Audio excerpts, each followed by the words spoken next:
Ankleshwar GIDC પોલીસની સફળ કામગીરી। ગડખોલ વિસ્તારમાંથી ₹5.72 લાખના પ્રતિબંધિત સ્મોકિંગ પેપરના જથ્થા સાથે 2 શખ્સોને દબાવ્યા। જાહેરનામાના ભંગ બદલ કાર્યવાહી।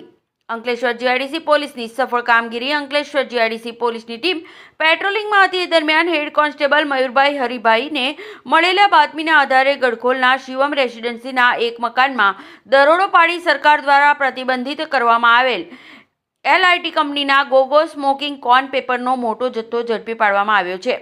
પોલીસ સબ ઇન્સ્પેક્ટર RA અવારના માર્ગદર્શન હેઠળ હાથ ધરાયેલ આ કાર્યવાહીમાં ગડખોલ નેશનલ હાઈવે નંબર 48ની બાજુમાં આવેલ શિવમ રેસિડેન્સીના મકાન નંબર A31માં તપાસ કરતા ત્યાંથી પોલીસને પ્રતિબંધિત ગોગો સ્મોકિંગ કોન પેપરના કુલ 819 બોક્સ મળી આવ્યા હતા, જેની બજાર કિંમત ₹5,62,550 જેટલી થાય છે।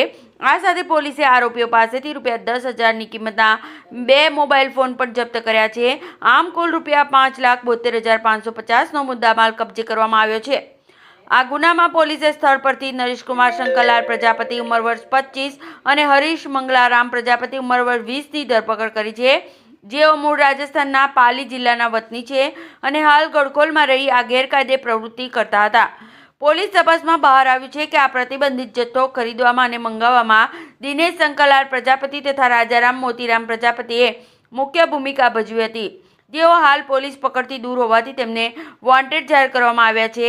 ઉલ્લેખનીય છે કે ગુજરાત સરકારના ગૃહ વિભાગ દ્વારા ગત તારીખ 16/12/2025ના રોજ જાહેરનામું બહાર પાડી આ પ્રકારના સ્મોકિંગ મટીરિયલ પર પ્રતિબંધ લાદવામાં આવ્યો હતો, જેનો સરેઆમ ભંગ કરી આ આરોપીઓ વેચાણના ઈરાદે જથ્થો સંગ્રહિત કરી બેઠા હતા।